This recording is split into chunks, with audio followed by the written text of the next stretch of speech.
So it is an honor and my pleasure to have a time of conversation with you, Madam Ambassador of Israel to Thailand. So first of all, I would like to ask, as an ambassador, how would you see Thailand?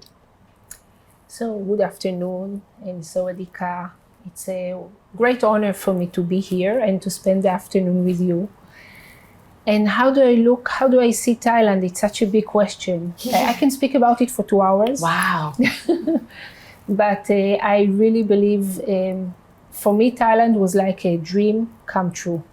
I came to Thailand the first time when I was very young, in 1990, as a backpacker. At that time with my boyfriend, now he's my husband. Wow. And we came here very young after the military service in Israel, and we discovered a world that we never knew, very different from what we have in Israel in every aspect. And it was so fascinating and beautiful, and I knew in my heart that this is a place that I want to return to. We spent here about 6 weeks. And since then, since 1990, I joined the foreign ministry. I became a diplomat, and my entire diplomatic career has been in Asia and the Pacific for 30 years now. And everywhere we traveled, we always came to Bangkok either for conferences or just for holidays. And even from Israel, we came here to celebrate. And so for me, when I was appointed here as an ambassador, which was really a dream come true, and I love everything about Thailand, and we can discuss it really for hours. But Thailand, I think it has something for everyone, and that's the special something that and something that is very special about Thailand. Back then when you were a backpacker in Thailand, have you ever thought that you will be a diplomat Never. here in Thailand? Never. I never thought I would be a diplomat.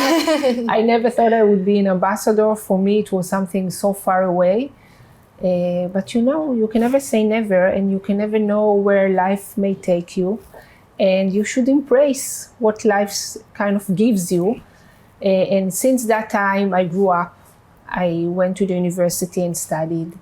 I got married. I have 3 children, and I'm here now. So yeah, I could never imagine that. So being a backpacker in Thailand and being a diplomat in Thailand, how's it different? It's very different, and I think that Thailand is different today than 33 years ago. But there are some things and some similarities that never changed. First of all, Thailand is beautiful. Like your scenery, you go up north, you go down south, you have such a variety. So it's beautiful if you just want to see scenery. And then for me personally, I love temples. So I try to travel all over and see temples. I don't know how to pray, and I'm not a Buddhist, but I enjoy the feeling, and it's been like that in those days, and it's like that even today. I love the markets in Thailand. I love the floating markets. I love the night markets. I love the fresh fruits markets, everything. I really enjoy just walking around, looking, bargaining, buying. I really enjoy the whole... You do the bargain too? Of course. Wow. How? I ask in Thai how much, Thairath. Oh. They say, then I need to calculate what are they saying in Thai. I need to calculate in my head. And then I can see if I'm ready to pay. That's the difference between 33 years ago and today.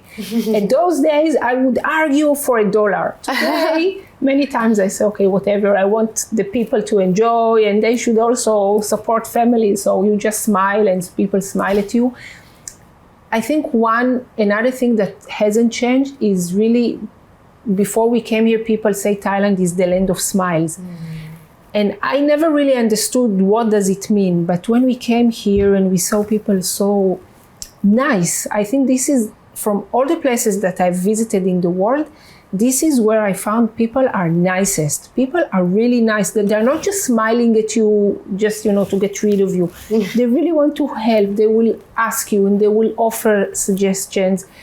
And one more thing that I did learn, that in Thailand, every smile is different. For us as foreigners, we look and we say, oh, someone is smiling at us.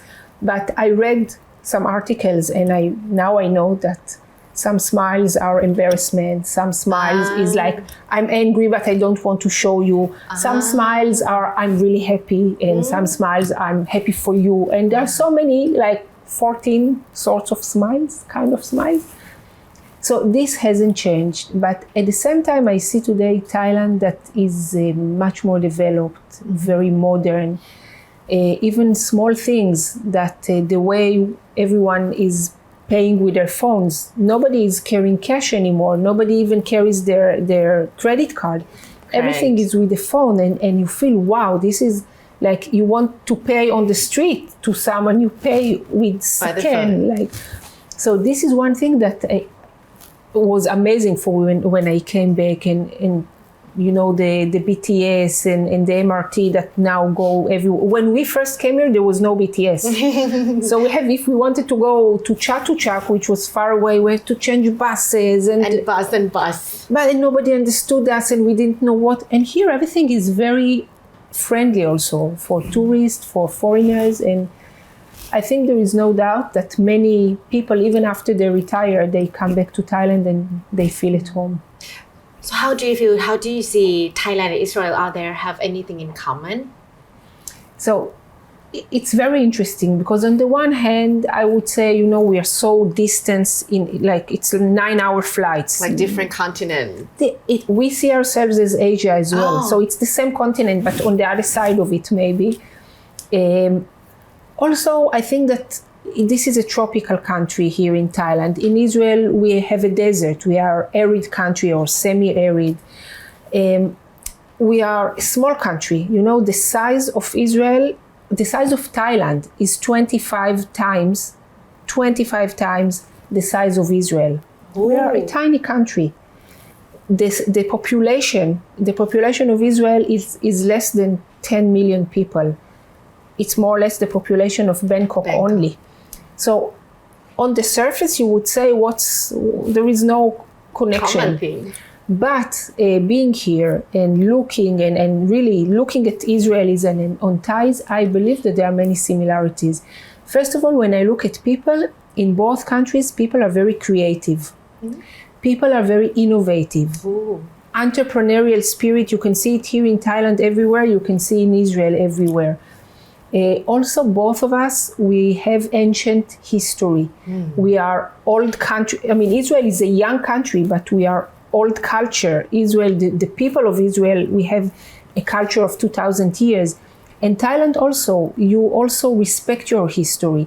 We respect our history very much. And I think both of us know that if you don't learn from history, you will keep doing the same mistakes.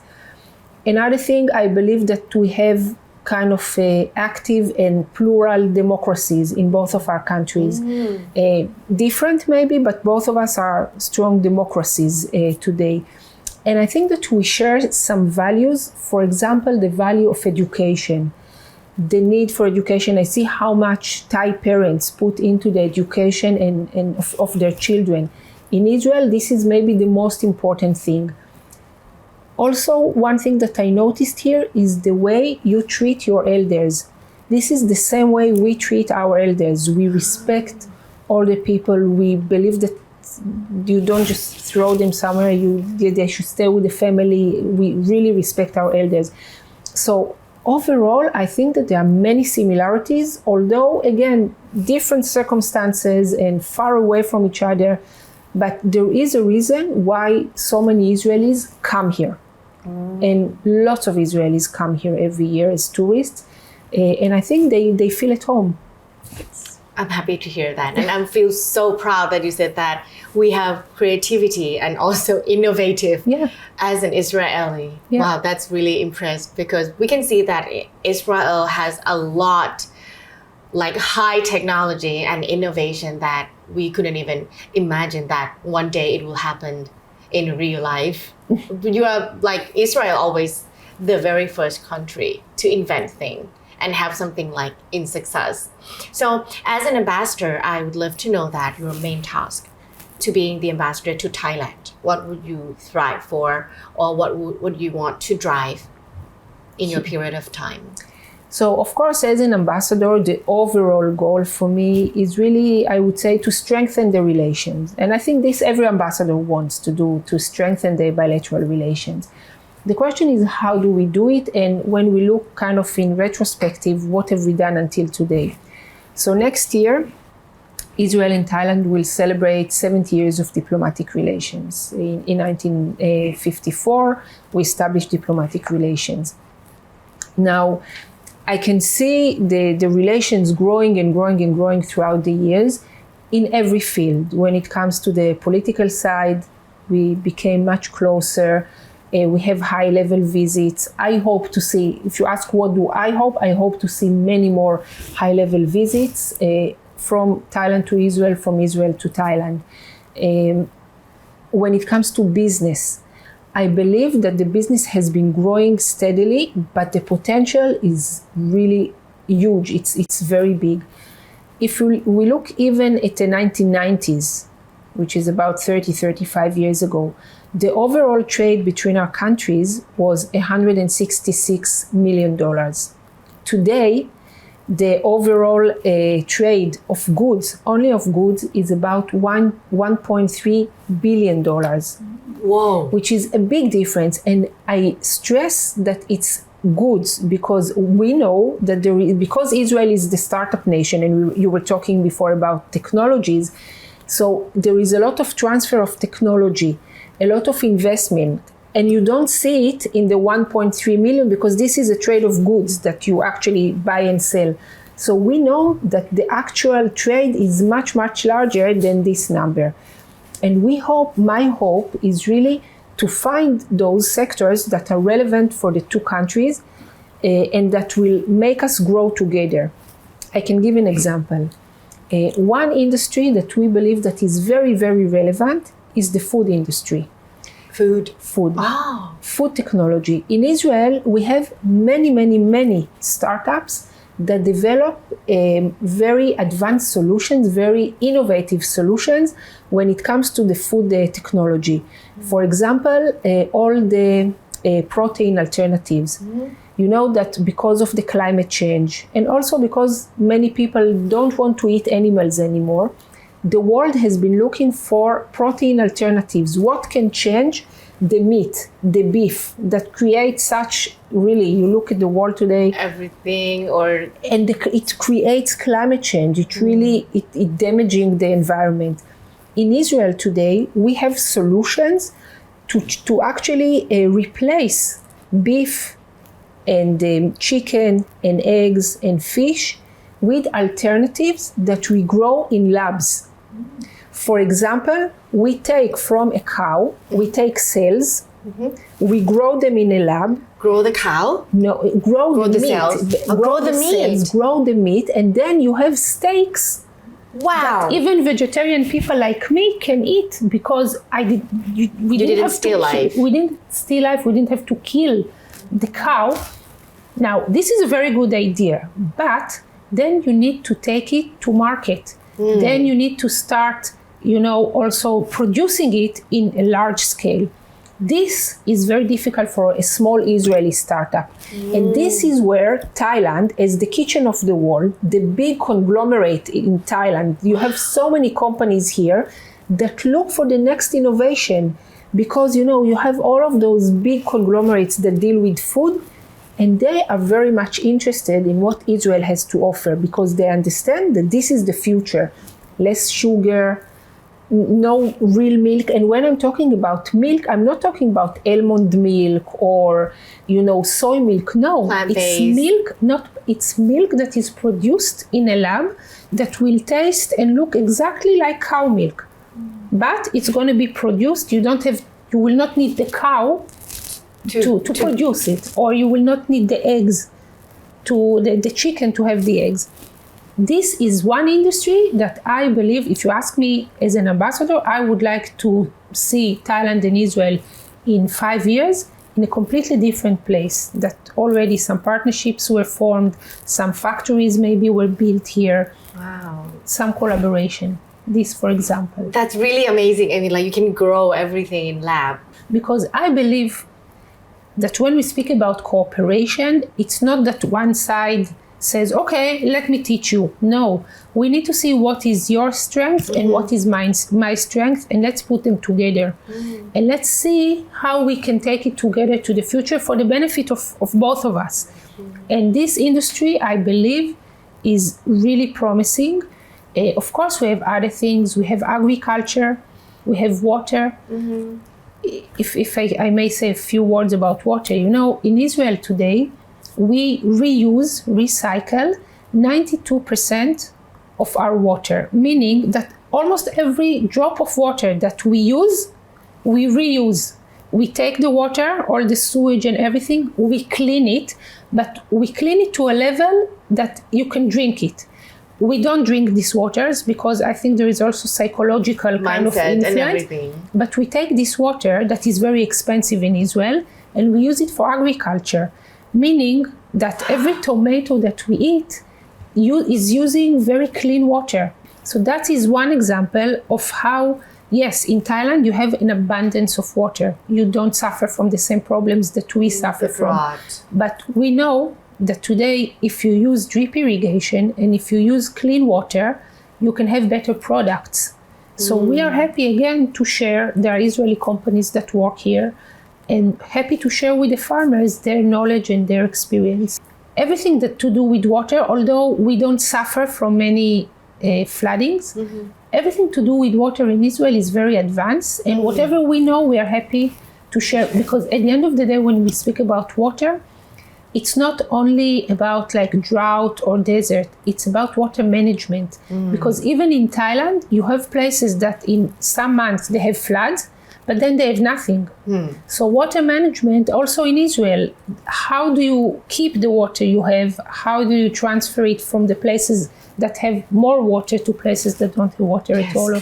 So water management, or how do you make sure that if you have a water reservoir and all the water goes in pipes to the city, how do you make sure that the leaks, you don't lose about 50%? So again, Israel has very advanced technologies, how to locate the leaks, how to even close the leaks, some of them with satellites, all sorts of technology remotely. I have heard that Israel and Thailand has an MOU, has signed an MOU about workers as a cooperation. Can you talk a little bit about that and whether there are more or other areas that we can like cooperate? Yeah. So of course, one very important thing that we have on the bilateral level is the Thai workers that work in Israel in agriculture. We have currently about 30,000 Thai workers in Israel. It's a very high number. And most of them work in agriculture. We have some chefs, but mostly work in agriculture.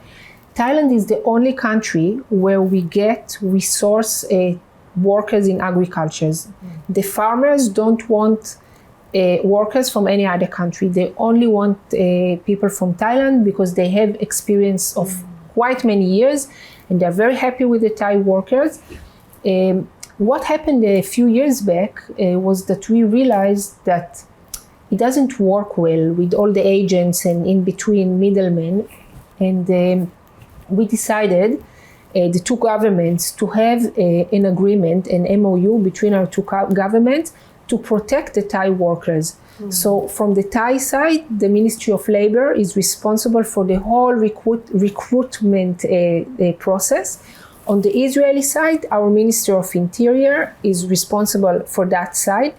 And we want to make sure that no one is exploiting the Thai workers, that they are getting paid properly, they get the same rights as an Israeli worker, like medical insurance, anything. They are being treated like Israelis. They get the minimum wages, which is, I think, the highest. One of the reasons why so many Thai people want to work in Israel, because the salaries are good, the working conditions are not bad. And this is something very solid. What we are trying to check now is whether we can actually have also people coming to the construction sector. And if we can do that, we will have even more. But workers are not the only thing that we kind of have a collaboration on. We already signed about a year ago an MOU on cyber cyber security, cyber defense between our two governments, the two cyber authorities. Again, this is a sector that Israel has a lot of experience in. We are very happy to share, and we hope that this platform of MOU can be really helpful for Thai and Israeli authorities and also companies to collaborate. A few years back, we also signed an MOU on innovation, again, because we believe that we can work together between our two innovation authorities, and we believe that there are a lot of opportunities there. We have another program for students, for agricultural students. We have about 100 students that go every year. They are second or third year agricultural students from best universities here in Thailand. They go to Israel together with agricultural students from many countries in the world.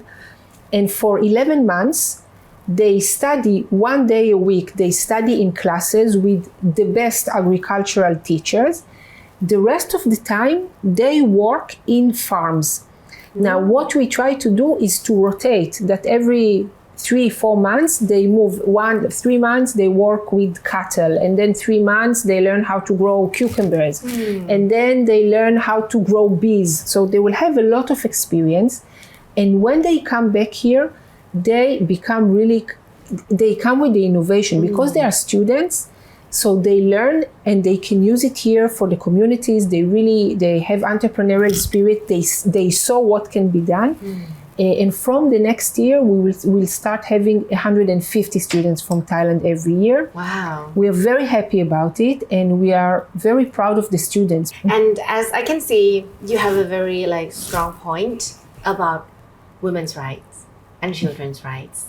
I can see that you always be the voice for them, and you always call on the other women's rights. So I would love to know how you see the women's rights in Israel and in Thailand. So I think that overall, we are in 2023, and there has been in the past 20 years, there has been a change in women's rights around the world.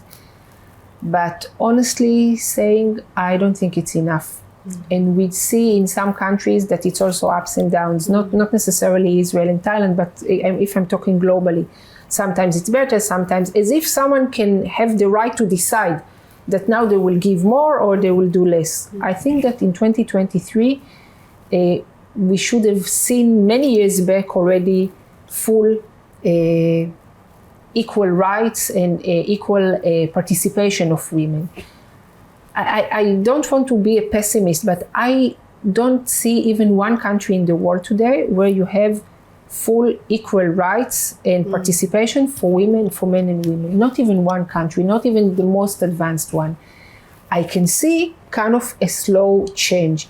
And what was accepted, even kind of from societies around the world 10 or 20 years ago, today is unaccepted.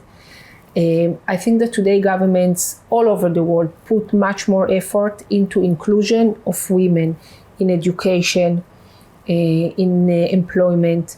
I think that in Israel and in Thailand, we try to push more young girls and young women to take challenges, to take risks, to study not what in many of their minds is kind of feminine. You can go and study STEM professions, which means science, technology, engineering, and math. If you are smart, it doesn't matter that you are a woman. Go and study that and then try to pursue your career. And I always say that it doesn't matter what a woman decides to do, but it should be her decision, and she should make sure that what she does is what she really wants to do, not what society expects for her or her husband or her father. And what I feel sorry is that sometimes all over the world I see women that studied, they have a good profession and good education, and then they have children and they stay home because this is what their husband tells them. So it's okay to stay home and to be a stay-home mom if this is what you want to do. If this is how you fulfill yourself, it's totally okay. But if you want to be a CEO, you need to know that it's a long way, that you need to take the long path. You have to, if you want to be an ambassador, you will have to, to work hard in order to achieve it. But it should be your decision. And I see, again, if I look at pay gaps that are very wide, if I look at women participation in top jobs, in management even, in management globally, there are about 75% of the management jobs, they are men. And when you go to top jobs, it's even less than that. If you're looking at sexual harassment and domestic violence, we're still not there yet. So I believe that women, the more advanced you are and you become, you need to look after your sisters, and you need to try and advance women, and you need to try and mentor younger. For me, if I look at my ministry, I would love to mentor younger diplomats. I would love to try, and this is something that happened in recent years, to create networks. Women don't know how to work in networks. Men, they always have networks. There is someone, a friend from university, from this, doing the military service, Women don't have that. So unless we create our own networks and help each other, also to somehow go up the ladder, it will be very difficult. So I'm not sure if I'm doing enough. I always doubt it, and I ask myself whether we can do more. But at least I know that we are more aware. And I also know that men today know that this is a factor, and they cannot behave like they used to in the past. They cannot call you sweetie, and they cannot touch you, and they cannot do many things that today I even look at my daughter and I see how, she's getting education at school and at home, and she cannot accept many things that even in my generation women accepted, because they said, okay, that's the reality. So I think this is one thing, and our daughters, they look at us. We need to be a good role model for them, for anything, but we need to. Last two questions, real quick. I love the story that you are an instructor, a tank instructor. How would it be? How come? In Israel, we all have to do our military service. When we are 18, we graduate high school, we don't go to university. All of us, men and women, go to military service. When I was young, when I was 18, women could not join combat units, could not be pilot or, be really a tank, like in a combat tank. So I was thinking that I want to be the most combat that I could. And at that time, it was to be a tank instructor, meaning to practice yourself. And we had like a long practice of, I think, 4 or 5 months that we learned how to drive and how to shoot and how to do everything in the tank. But then you have to teach and to train the men how to do that.